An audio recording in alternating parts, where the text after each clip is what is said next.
میں آپ کو ذرا اس جو انسانوں میں سے انسان دشمنی کا جن کا سب سے بڑا رول ہے، میں ان کی 2000 سالہ تاریخ کا آپ کے سامنے نقشہ رکھنا چاہتا ہوں۔ ان 1400 سال کا تو میں نے صرف 4 آپ کو پوائنٹس بتائے۔ موسیٰ سے عیسیٰ تک 1400 برس علیہ الصلوۃ والسلام، 2 مرتبہ عروج، 2 مرتبہ زوال، اشیریوں کے ہاتھوں پٹوائی، بابلیوں کے ہاتھوں پٹانا، گریکس کے ہاتھوں مرمت، رومنس کے ہاتھوں مرمت۔ یہ جو 2000 سال ہیں، کیونکہ اب تو ظاہر بات ہے 21ویں صدی شروع ہو گئی، 20 صدیاں حضرت مسیح کو پوری ہو گئیں۔ پہلی بات نوٹ کیجئے، حضرت مسیح کی پیدائش ہے سن 1 قبل مسیح۔ یہ نقطہ آپ نے کبھی سنا ہے یا نہیں؟ جب ملینیم کا سلسلہ شروع ہوا تھا پچھلے سال، تو میں نے بیان کر دیا تھا کہ ایک عجیب حساب کے اندر انہوں نے غلطی کی ہوئی ہے۔ حضرت مسیح کی پیدائش ہوئی 25 دسمبر کو، سن انہوں نے شروع کر دیا، اس کے بعد جنوری آئی تو پہلا سال شروع ہو گیا۔ اگر جنوری سے پہلا سال شروع ہوا تو یہ 6 دن جو ہے تو اس کے پچھلے سال میں تھے، لہذا کہا جائے گا کہ Jesus Christ was born 1 year before Christ, BC۔ تو 1 قبل مسیح میں حضرت مسیح کی پیدائش ہوئی۔ یہ آخری اسرائیلی نبی اور رسول۔ یہودی علماء کی مخالفت، دشمنی، سولی پر چڑھوا دینا میں بیان کر چکا ہوں۔ سن 33 عیسوی میں جبکہ حضرت مسیح کی عمر 33 برس تھی، اللہ تعالیٰ نے انہیں زندہ آسمان پر اٹھا لیا، لیکن یہودیوں نے اپنے خیال کے مطابق انہیں سولی پر چڑھوا دیا، ان کی موت واقع ہو گئی۔ اگرچہ اس کے بعد یہ اختلاف ہے ان میں، یہودی کہتے ہیں وہ سولی پر چڑھ گیا، ختم ہوا، مر گیا۔ عیسائی کہتے ہیں نہیں، انتقال ہوا ہے مسیح کا صلیب پر، لیکن پھر وہ دوبارہ زندہ ہو گئے ہیں۔ ان کی لاش ایک غار میں رکھ دی گئی تھی، وہاں ریزریکشن ہو گیا، ان کا باعث بعد الموت وہیں ہو گیا، اور پھر انہیں اللہ نے زندہ آسمان پر اٹھا لیا۔ تو ہمارے اور عیسائیوں کے درمیان نوٹ کر لیجئے، یہ چیز مشترک ہے کہ حضرت مسیح آسمان پر زندہ اٹھائے گئے۔ فرق کیا ہے؟ وہ سمجھتے ہیں کہ سولی دیے گئے، سولی پر مرے، پھر زندہ ہوئے، پھر گئے۔ ہم سمجھتے ہیں کہ نہیں، وما صلبوہ وما قتلوہ، انہوں نے نہ صلیب دے سکے انہیں اور نہ انہیں قتل کر سکے، بل رفع اللہ الیہ، اللہ نے اٹھا لیا۔ پھر ہمارا اور یہ اس کا عیسائیوں کا ایک اور اتفاق ہے، سیکنڈ کمنگ آف جیسس، حضرت مسیح دوبارہ آئیں گے۔ یہ عیسائیوں کا بھی عقیدہ ہے اور ہمارا بھی۔ بہرحال تو جیسا کہ میں نے عرض کیا کہ اس وقت یہ عذاب استیصال، عذاب اکبر کے مستحق ہو چکے تھے، لیکن اللہ نے ان کی مدت دراز کی ہے، لیکن ان پر دنیاوی عذاب کا ایک کوڑا جو ہے اللہ تعالیٰ کی طرف سے اسی وقت برسا۔ دنیاوی عذاب دنیا میں رہتے ہوئے ختم نہیں کیا گیا۔ 37 برس بعد حضرت مسیح کے رفع سماوی کے 37 برس بعد سن 70 میں یہودیوں نے بغاوت کی رومیوں کے خلاف۔ رومی ٹائٹس جنرل تھا ایک، اس نے پھر جو حملہ کیا ہے، 1,33,000 یہودی ایک دن میں قتل کیا یروشلم میں، اور ہیکل سلیمانی گرا دیا۔ وہ ہیکل پہلے بھی گرا تھا، پہلے 1400 سال کے دوران میں بھی نبوکدنضر نے گرایا تھا، لیکن پھر اس کے 150 سال بعد انہوں نے دوبارہ بنا لیا تھا، اس لیے وہ اسے سیکنڈ ٹیمپل کہتے ہیں۔ پہلا ٹیمپل جو حضرت سلیمان نے بنایا تھا، نبوکدنضر نے گرا دیا 587 قبل مسیح میں، پھر دوبارہ انہوں نے 150 سال کے بعد بنا لیا۔ وہ اس تاریخ کا حصہ ہے، میں نے جس کے بارے میں آپ کو تفصیل نہیں بتائی۔ اس میں یہ ہوا سن 70 میں وہ گرا دیا گیا، وہ آج تک گرا پڑا ہوا ہے۔ نمبر 2 یہ کہہ دیا گیا کہ یہودیوں اس ارض فلسطین سے نکل جاؤ، تم یہاں نہیں رہ سکتے اب۔ لہذا جس کا جہاں سینگ سمایا چلا گیا، یورپ میں چلے گئے، ایشیا میں آ گئے، عرب میں آ گئے یہ 3 قبیلے جو رات بھی میں نے عرض کیا تھا، بنو قینقاع، بنو نذیر اور بنو قریظہ، یہ وہاں سے آ کے مدینے میں آباد ہو گئے۔ جس کا جہاں سینگ سمایا، افریقہ میں، ہندوستان میں، جہاں چلے گئے۔ ڈایاسپورا اسے کہتے ہیں، وہ آپ نوٹ کر لیجئے اس لفظ کو، ڈایاسپورا۔ ہمارا دور انتشار، جبکہ ہمیں ہماری اصل سرزمین تو فلسطین ہے، حضرت ابراہیم کا مسکن، حضرت اسحاق حضرت یعقوب کا مسکن فلسطین، یہ ہے ہماری اصل جاگیر، یہ تو ہماری جدی پشتی جاگیر ہے، لیکن یہاں سے نکال دیے گئے سن 70 عیسوی میں، اور وہاں سے لے کے 1917 تک ان کا ڈایاسپورا جاری رہا۔ یہ دور انتشار ہے۔ اس دور انتشار کے اب چند حصے ہیں جس کو میں چاہتا ہوں کہ آپ علیحدہ علیحدہ سمجھ لیں۔ دور انتشار کا جو پہلا جو ہے تقریباً 300 برس رومی حکمران تھے، وہ یہودیوں کے بھی دشمن تھے اور عیسائیوں کے بھی دشمن تھے۔ عیسائی اور یہودی ایک دوسرے کے بھی دشمن تھے، لیکن رومی سمجھتے تھے کہ یہ ایک ہی تھیلی کے چٹے بٹے ہیں۔ رومیوں کے نزدیک عیسائی بھی یہودیوں ہی کا ایک فرقہ تھے، کوئی علیحدہ مذہب تو تھا ہی نہیں۔ لہذا رومی جو ہیں رومنز، وہ ان دونوں کو ستاتے تھے، مارتے تھے، اور یہ آپس میں لڑتے تھے، یہودی عیسائیوں کو مارتے تھے، عیسائی یہودیوں کو مارتے تھے۔ یہ ہے 300 برس تک کی تاریخ۔ سن 300 عیسوی میں کیا ہوا؟ ایک معجزہ ہو گیا۔ بہت عظیم ایمپرر کانسٹنٹائن، قسطنطین اعظم، رومن ایمپررز میں سے بہت بڑا ایمپرر، وہ عیسائی ہو گئے۔ اب تو معاملہ بالکل تلپٹ ہو گیا، پوری سلطنت عیسائی ہو گئی۔ اب عیسائیوں کے عیش ہو گئے اور یہودیوں پہ مار پڑنی شروع ہوئی۔ اب عیسائیوں کا آپ خود سوچئے کہ جنہیں وہ خدا بنا بیٹھے ہیں، خدا کا بیٹا قرار دے رہے ہیں، ان کے قاتل کون؟ یہودی بدماش۔ لہذا ان کی وہ پٹائی شروع ہوئی ہے یورپ میں، پوری رومن امپائر میں انہیں ذلیل کیا گیا۔ شہروں میں آمد بند، علیحدہ رہو، گھیٹوز کے اندر رہو۔ یہودی کا نام جو ہے وہ گالی بن گیا، جیسے آج بھی یہودی گالی کہتے ہیں، جیسے خنزیر کا لفظ، آخر وہ بھی اللہ کی مخلوق ہے، لیکن آپ کو معلوم ہے کوئی شخص زبان پر نام نہیں لانا چاہتا خنزیر کا، سور کا، ہے تو مخلوق وہ بھی ایک حیوان ہے۔ ایسے ہی یہ ہے یہودی، یہودی گالی، جیو گیوٹ گالی۔ لہذا ایک طرف تو ان دونوں کے درمیان دشمنی، جس کو قرآن کہتا ہے وَأَغْرَيْنَا بَيْنَهُمُ الْعَدَاوَةَ وَالْبَغْضَاءَ، ہم نے ان کے مابین دشمنی جو ہے پیدا کر دی۔ اور جب یہ پوری سلطنت عیسائی ہو گئی تو قافیہ تنگ ہو گیا یہودیوں کا۔ اب آئیے 571 عیسوی،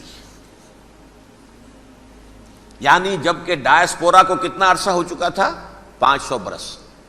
سن 70 سے شروع ہوا نا ڈایاسپورا، جب ٹائٹس نے گرایا ہے ہیکل کو اور نکال باہر کیا انہیں فلسطین سے، بھاگ جاؤ یہاں ایک یہودی بھی نہیں رہے گا، فلسطین سے نکال دیے گئے۔ اس کے پورے 500 برس بعد سن 571 عیسوی میں حضور کی پیدائش ہوئی، ولادت با سعادت محمد الرسول اللہ صلی اللہ علیہ وسلم۔ 610 میں آپ پر وحی کا آغاز ہوا، لیکن حضور کے ساتھ ان کا معاملہ کیا رہا؟ اول تو جبکہ حضور ابھی مکے ہی میں تھے، یہودیوں نے ریشہ دوانیاں شروع کر دی حضور کے خلاف۔ قریش مکہ کو سکھاتے تھے، پڑھاتے تھے، ان سے یہ پوچھو، ان سے یہ پوچھو، انہیں اس طرح تنگ کرو، ان سے یہ امتحان لو، یہ آپ کے علم میں ہے۔ سورہ بنی اسرائیل میں، سورہ کہف میں وہ سوالات جو امتحانی سوالات آئے تھے، ذوالقرنین کون تھا، اصحاب کہف کون تھے، تم رسول بنے پھرتے ہو تو بتاؤ، اور یہ روح کی حقیقت کیا بتاؤ۔ یہ ساری ریشہ دوانیاں کر رہے تھے بیٹھے ہوئے، ابھی وہیں پر، حضور ابھی پہنچے بھی نہیں۔ ہجرت فرما کر حضور تشریف لے آئے تو حضور نے، جسے ماسٹر سٹروک کہا جائے گا، یعنی اسٹیٹس مین شپ کا ماسٹر سٹروک، آپ نے مدینے میں آتے یہودیوں کے ساتھ پیکٹ کر دیا، جوائنٹ ڈیفنس پیکٹ آف مدینہ، کہ اگر مکے والے ہم پر حملہ کریں گے تو ہم مل جل کر ایک قوم کی حیثیت سے مقابلہ کریں گے۔ یہ میثاق مدینہ کہلاتا ہے، جس کے بہت غلط معنی پہنائے جا رہے ہیں آج کل۔ بہرحال میں موضوع میرا چونکہ یہ نہیں، میں ادھر نہیں جاؤں گا، لیکن ہوا کیا؟ ہر مرتبہ یہ خیانت کے مرتکب ہوئے،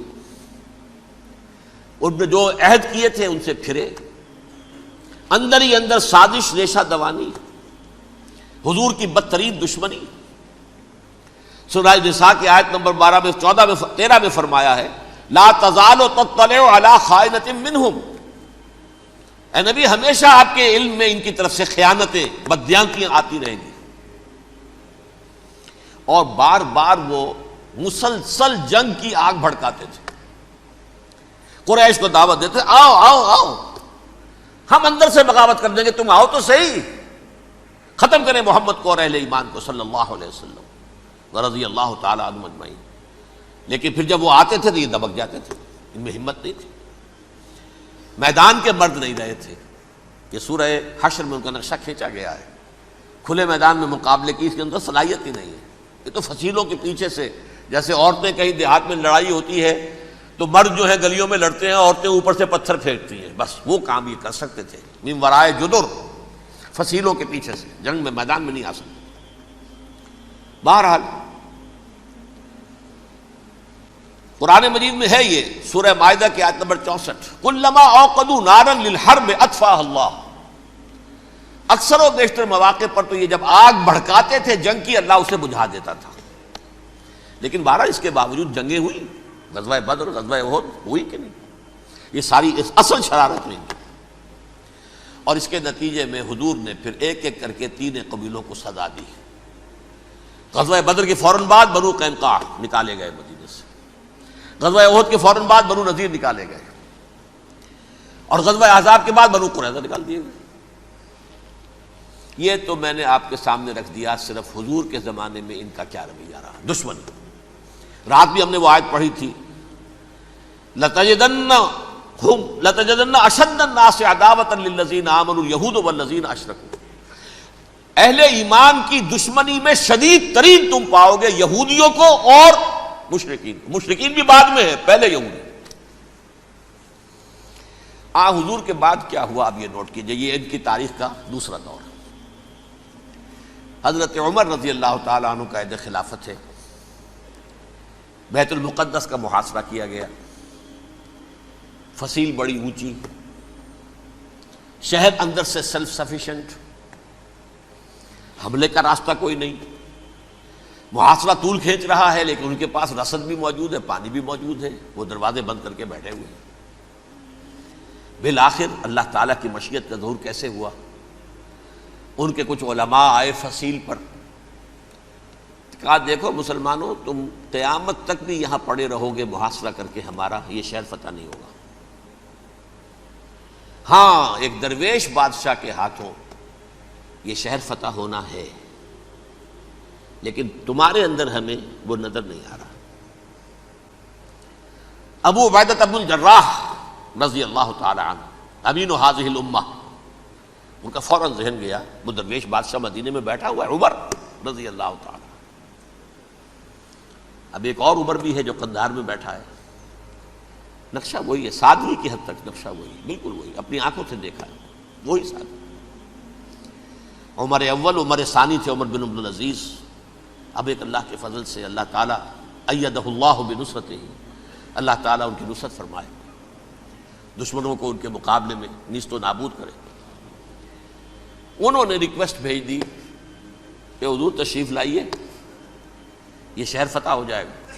وہ ہے سفر تاریخی، اتنا طویل سفر، تقریباً 700 میل، ایک اونٹ، ایک خادم، ایک منزل پہ امیر المومنین اوپر بیٹھے، خادم آگے چل رہا ہے، اگلی منزل پہ خادم اوپر بیٹھا ہے، امیر المومنین آگے جا رہے ہیں. اور جب پہنچے ہیں تو وہ باری تھی خادم کی. انہوں نے ہاتھ جوڑ دیا، حضور خدا کے لیے تم کیا کہیں گے لوگ، وہ میرا برا حال کر دیں گے، تمہیں شرم نہیں آئی؟ امیر المومنین پیدل آگے چل رہے ہیں نکیل پکڑ کر، اور تم بیٹھے ہو اوپر براجمان ہو. حضرت عمر فرمایا الدور دورک، نہیں باری تمہاری ہے، بیٹھ. اس حال میں پہنچے ہیں. اور پھر یہ کہ ابو عبیدہ بن الجراح آئے ہیں، استقبال کیا ہے تو دیکھا ہے اس حال میں چلے آ رہے ہیں. عمر نکیل پکڑے ہوئے چلے آ رہے ہیں، اور کہتے ہیں کہ کہیں کیچڑ ویچڑ تھا، جوتے خراب ہو گئے تھے، وہ بھی اتار کے ہاتھ میں پکڑے ہوئے، کپڑے تو تھے ہی پھٹے ہوئے. انہوں نے کہا بھی حضرت ابو عبیدہ نے، دیکھیے یہ بڑا متمدن ملک ہے، بڑا مہذب علاقہ ہے، یہ آپ ذرا حلیہ اپنا دوست فرما لیں تب جا کے پیش ہم آپ کو کریں گے. آپ نے فرمایا نحن قوم اعزنا اللہ بالاسلام، ہم وہ قوم ہیں جنہیں اللہ نے عزت دی ہے اسلام کے ذریعے سے. کپڑوں کے ذریعے سے نہیں، دولت کے ذریعے سے نہیں۔ اسی حال میں گئے ہیں، اوپر سے انہوں نے کھڑے ہو کر نشانیاں دیکھی ہیں، اپنی کتابیں کھولی، ہاں یہ وہی ہیں، اچھا لو جی سرنڈر، شہر تمہارے ہاتھ میں۔ خون کا ایک قطرہ نہیں بہا اور بیت المقدس فتح ہو گیا۔ لیکن اس وقت حضرت عمر نے ایک نرمی یہ کی کہ یہودیوں کے لیے بھی اسے اوپن سٹی قرار دے دیا۔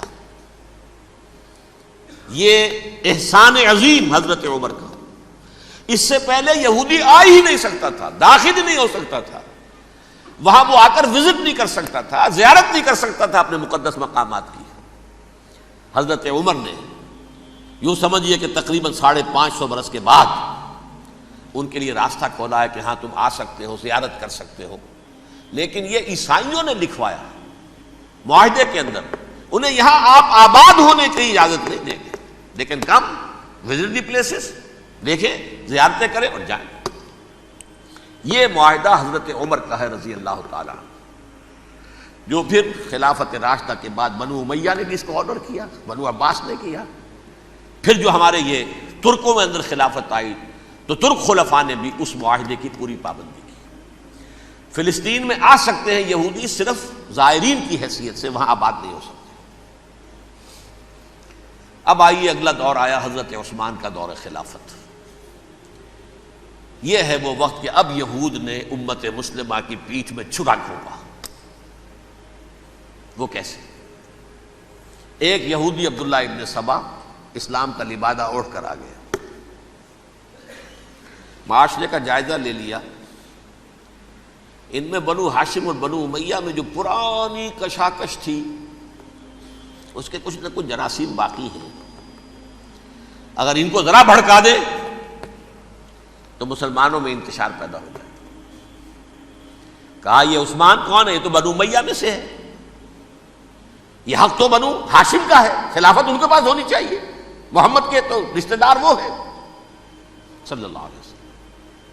عوام الناس کے اندر بات پھیلنی شروع ہوئی، پھر ایک بڑی سازش کے انداز میں حضرت عثمان کے خلاف پروپیگنڈا، حضرت عثمان کے جو عاملین تھے، گورنر تھے، ان کے خلاف پروپیگنڈا، اور ایسی ہوشیاری کرتے تھے کہ کوفے میں کوفے کے حاکم کے خلاف کچھ نہیں کہنا، اجی مصر میں یہ ہو رہا ہے، اجی شام میں یہ ہو رہا ہے، اجی یہ جو عثمان ہے وہ یہ کر رہا ہے، یہ ظلم ہو رہا ہے، یہ لوٹ مار ہو رہی ہے، یہ خیانتیں ہو رہی ہیں۔ اب نہ تو اس زمانے میں مینز آف کمیونیکیشن، کیسے تصدیق کریں؟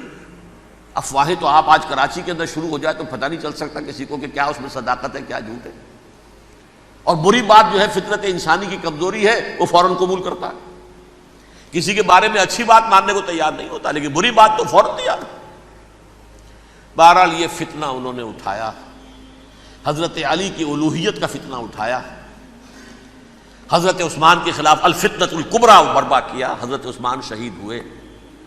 اس کے بعد 5 برس تک مسلمان ایک دوسرے کی گردنیں کاٹتے رہے، باہمی خانہ جنگی ہوئی، امت کو وہ زخم لگایا ہے جو آج تک جس سے خون رس رہا ہے۔ یہ شیعان عثمان اور شیعان علی تھے جو بعد میں پھر سنی اور شیعہ ہو اور آج تک ہے۔ فتنہ کس نے جگایا؟ ایک عبداللہ ابن سبا یہودی اور اس کے کارندے، شیطان کا ایجنٹ، اور انسانوں میں سے بھی اس کے جو بھی حواریین تھے اور شیطانوں کے اندر سے بھی تھے، انہوں نے بھی اس آگ کو بھڑکایا۔ یہ آپ سوچ لیجئے کہ یہ کس نے وہ زخم لگایا؟ یہودی۔ اگلا دور آیا، خلافت راشدہ ختم ہوئی، بنو امیہ کا بھی دور کافی گزر گیا۔ طارق ابن زیاد 712 عیسوی میں حملہ کرتے ہیں اسپین پر۔ اسپین اس وقت عیسائیت کا بہت بڑا گڑھ، بڑے کٹر ترین عیسائی جو ہے وہ اسپین میں تھے، لہذا یہودیوں کی وہاں بہت پٹائی ہوتی تھی، یہ میں بتا چکا ہوں، دشمنی تھی ان کی تو چلی آ رہی تھی عیسائیوں کے ہاتھوں یہودیوں کی، وہ تو سن 300 عیسوی سے ایمپرر کانسٹنٹائن کے بعد سے شروع ہو گئی تھی۔ اس حوالے سے یہودیوں نے اس وقت چالاکی یہ برتی، کچھ راستے واسطے بتائے، کچھ مدد کی طارق ابن زیاد کی۔ طارق ابن زیاد نے انہیں اپنا محسن سمجھا، ہسپانیہ فتح ہو گیا تو یہودی چونکہ محسنین کی فہرست میں آ چکے تھے، انہیں بہت اقتدار نصیب ہوا، بڑی سپورٹ مسلمانوں نے دی۔ ان کے بڑے بڑے علماء جو ہیں اسی دور کے اندر پیدا ہوئے، بڑے بڑے تھنکرز ان کے اسی دور میں پیدا ہوئے۔ بن گوریون جو کہ ایک وزیر اعظم تھا اسرائیل کا، اس نے یہ لکھا ہے اپنی کتاب میں، Muslim Spain was the golden era of our diaspora. وہ ڈائسپورا جو 70 عیسوی سے شروع ہوا تھا اور 1917 عیسوی تک جاری رہا ہے، اس میں سے گولڈن ایرا ہمارا جو تھا وہ مسلم اسپین تھا. ہسپانیہ میں بیٹھ کر ہم نے عیش کیے. لیکن وہاں سے انہوں نے اور جو کچھ کیا، یہ تو داستان کے تو بہت سے گوشے ہیں، لیکن میں جس اسٹریٹ لائن میں چل رہا ہوں اس کے اعتبار سے ایک بات سمجھ لیجیے. وہاں بیٹھ کر انہوں نے اب عیسائیت کی پیٹھ میں چھرا گھونپا، پروٹیسٹنٹ مذہب پیدا کیا، تقسیم کر دیا. جیسے شیعہ سنی کی تقسیم، عبداللہ ابن سبا، رومن کیتھولک اور پروٹیسٹنٹ کی تقسیم، یہودی علماء. ہوتا کیا تھا؟ ہسپانیہ کی یونیورسٹیاں ہیں، کارڈووا میں ہے، ٹولیڈو میں ہے، گریناڈا میں ہے، غرناطہ، قرطبہ، تولیتلا، اور وہاں آتے تھے لوگ. فرانس سے چلے آ رہے ہیں نوجوان پڑھنے کے لیے، جرمنی سے چلے آ رہے ہیں، اٹلی سے چلے آ رہے ہیں. 3 ہی ملک قریب ترین پڑھتے ہیں سینٹرل جو یورپ کے ہیں. یہاں پر جو ہے وہ اسلام جو نور پھیلا رہا تھا اس سے بھی مستفیض ہوئے. جہالت کے جو ہے پردے ان کے وہ چھٹے. اس کے ساتھ ہی وہ یہودی وہاں ان کے اندر جو جراثیم داخل کر رہے تھے وہ اس عیسائیت کے خلاف بغاوت تھی جو اس وقت دنیا میں عیسائیت اس وقت تھی. پوپ کا راج تھا دنیا میں اس وقت. یورپ میں جو عیسائیت تھی اس میں ایک طرف بادشاہ تھے، لیکن بادشاہوں کی حیثیت وہاں پر یوں سمجھ لیجئے کٹ پتلیوں کی تھی. اصل قوت پوپ کے ہاتھ میں تھی. اور پوپ کو انہوں نے جیسے قرآن نے کہا اتخذوا احبارهم ورهبانهم اربابا من دون اللہ، چونکہ سینٹ پال نے شریعت موسوی ساقط کر دی تھی تو اب شریعت تھی ہی نہیں. پوپ کو اختیار تھا جس چیز کو چاہے حلال قرار دے دے، جس چیز کو چاہے حرام قرار دے دے. اتخذوا احبارهم ورهبانهم اربابا من دون اللہ. انہوں نے کہا صاحب یہ پوپ کس بلا کا نام ہے، یہ بھی انسان ہے.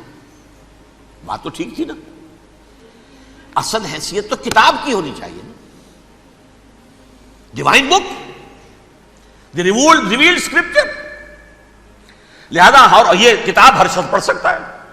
کوئی پوپ کے باپ کو جو ہے کوئی اس کے لیے پروپرائٹری رائٹس تو نہیں ہے کہ صرف پوپ پڑھ سکتا ہے یا پادری پڑھ سکتے ہیں. ہم بھی پڑھ سکتے ہیں، ہم بھی سمجھ سکتے ہیں. یہ باتیں تھی کہ جن کو بڑھا چڑھا کر بیان کر کے اور پوپ کا اقتدار ختم کرا دیا اور توجہ مرکوز کر دی بائبل کی طرف. اب بائبل میں بڑا حصہ تو اولڈ ٹیسٹامنٹ کا ہے. نتیجہ کیا ہوا؟ یہود کی عظمت پروٹیسٹنٹس کے نزدیک مسلم ہو گئی. اصل قوم تو یہ ہے. وہ دشمنی بدلی کہ نہیں بدلی؟ موسیٰ کے امتی یہ ہے، تورات موسیٰ کو دی گئی، ابراہیم کی نسل یہ ہے. لہذا وہ جو دشمنی تھی، جو عداوت تھی کہ ہمارے خدا کو سولی چڑھانے والے ہیں یہ بدماش، اس کا ازالہ ہوا اس پروٹیسٹنٹ مذہب کے نتیجے میں. یہ میں اب آپ کو بتاتا ہوں کہ ایک نتیجہ وہ نکلا ہے جسے برٹرنڈ رسل نے بیان کیا ہے. اس کی کتاب ہے ان پریز آف آئیڈلنس، صفحہ 108. وہ لکھتا ہے the Christians retaining the Judaic belief in special revelation added to it the Roman desire for world wide domination and the Greek taste for metaphysical subtleties. The combination produce the most fiercely persecuting religion that the world has yet known. یہ 3 چیزیں آ کر عیسائیت میں مل گئی. ایک تو جب یہ اولڈ ٹیسٹامنٹ جو ہے وہ ان کے ہاتھ میں آ گئی، اور اس کے میں کچھ آپ کو بتا دیتا ہوں کہ اولڈ ٹیسٹامنٹ کی تعلیمات، کیونکہ یہ اولڈ ٹیسٹامنٹ جو ہے یہ محرف تھی. اصل تورات تو گم ہو گئی تھی 587 قبل مسیح میں، جب پہلی مرتبہ ہیکل جو ہے تباہ ہوا ہے اس وقت ختم ہو گئی تھی. اس کے کوئی 150 سال کے بعد انہوں نے یادداشتوں سے مرتب کر کے لکھی ہے. اب اس میں ان کے اپنے خیالات، اپنے امانی، اپنی توجیحات وہ شامل ہو گئیں. لہذا میں آپ کو حوالے دیتا ہوں اس کتاب کے اندر مظالم کی جو تعلیم دی گئی ہے. اہل کتاب نے اپنے مظالم قتل عام کے جواز کے لیے تورات میں تبدیلیاں کی اور پیغمبروں پر دہشت ناکی اور بدترین حرام کاری کے الزامات لگائے. سنیے، پہلا حوالہ ہے یہ گنتی باب 31 آیات 17-18. اس لیے ان بچوں میں جتنے لڑکے ہیں سب کو مار ڈالو، اور جتنی عورتیں مرد کا منہ دیکھ چکی ہیں ان کو بھی قتل کر ڈالو، لیکن ان لڑکیوں کو جو مرد سے واقف نہیں اور اچھوتی ہیں اپنے لیے زندہ رکھو. یہ کسی اللہ کی کتاب کا یہ جملہ ہو سکتا ہے؟ کسی ریویل بک کا؟ اور سنیے، یہ ہے استثناء ڈیٹرانومی باب 20 آیت 16-18. پر ان قوموں کے شہروں میں جن کو خداوند تیرا خدا میراث کے طور پر تجھ کو دیتا ہے، کسی ذی نفس کو جیتا نہ بچا رکھنا، جیسا خداوند تیرے خدا نے تجھ کو حکم دیا بالکل نیست کر دینا. مرد، عورتیں، بچے، بوڑھے سب ختم. یہ کتاب مقدس ہے. اور سنیے، سموئیل باب 27 آیت نمبر 9. اور داؤد نے اس سرزمین کو تباہ کر ڈالا اور عورت مرد کسی کو جیتا نہ چھوڑا. نمبر 4، ان سب آباد شہروں کو ماں، عورتوں اور بچوں کے بالکل نابود کر ڈالا. کتاب استثناء باب 3 آیت 6. یہ ہے جو کہہ رہا ہے برٹرنڈ رسل، کرسچینٹی میں آ کر اب یہ 3 چیزیں شامل ہو گئی. ایک تو یہ باربیرین یہ تعلیم جو ہے، اور یہ مذہب کے نام پہ تعلیم، یہ کتاب مقدس کی تعلیم. نمبر 2، رومنز کے اندر جو ایک تمنا تھی ورلڈ ڈومینیشن کی، وہ عیسائیت کے اندر آ گئی. اس لیے کہ پوری رومن امپائر جو ہے عیسائی ہو گئی، تو اسے وراثت کے اندر ورلڈ ڈومینیشن کی جو ایک تمنا تھی وہ مل گئی. اور پھر یہ کہ انہوں نے جو توہمات تھے یونانیوں کے، ان کو بھی اپنے ہاں مختلف شکلوں کے اندر جمع کر لیا. ان 3 چیزوں کا the combination produced the most fiercely persecuting religion that the world has yet known. اس کے نتیجے میں دنیا میں تاریخ انسانیت کے اندر جو بدترین خوخار ترین مذہب ہو سکتا ہے وہ شکل عیسائیت نے اختیار کی. اور اس کا مظہر عتم کیا تھا؟ نوٹ کیجئے، صلیبی جنگیں. ایک بات ٹائم ٹیبل کے اعتبار سے نوٹ کر لیجئے گا. فرسٹ ملینیم ختم ہوا، سیکنڈ شروع ہوا. ان کے 1000 سال ختم ہوئے تو 11ویں صدی میں سیکنڈ ملینیم شروع ہوا، تو پہلی صلیبی جنگیں ہوئی. لاکھوں مسلمان قتل کیے. صرف یروشلم کے اندر اتنا خون بہایا ہے کہ خود ان کے ہسٹورینز لکھتے ہیں کہ جب ان صلیبیوں نے جب گھوڑوں کے ساتھ وہ چل رہے تھے گلیوں میں، تو ان کے گھوڑوں کے گھٹنوں تک خون کی ندی بہہ رہی تھی. جہاں سے گزرے ختم کرتے چلے گئے، آبادیاں کی آبادیاں ختم کر دی. اگرچہ اس کروسیڈ میں گیہوں کے ساتھ گھن بھی پسا، یہودی بھی بہت مارے گئے. یہ فرانس سے، جرمنی سے جب یہ کروسیڈرز آ رہے تھے، 3000 میل کا سفر طے کر کے آئے تھے. سوچئے تو صحیح. اربن ثانی پوپ جو تھا، آگ لگا دی تھی اس نے پورے یورپ کے اندر. شرم سے ڈوب مرو، تمہارے مقدس علاقے مسلمانوں کے ہاتھ میں. انفیڈلز، یہ کافر، یہ مرتد، یہ ملحد.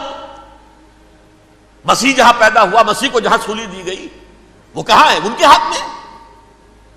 وہ آگ لگائی ہے، 3000 میل کا فاصلہ طے کر کے یہ قومیں آئی ہیں وہاں، اور جو تباہی مچائی ہے انہوں نے.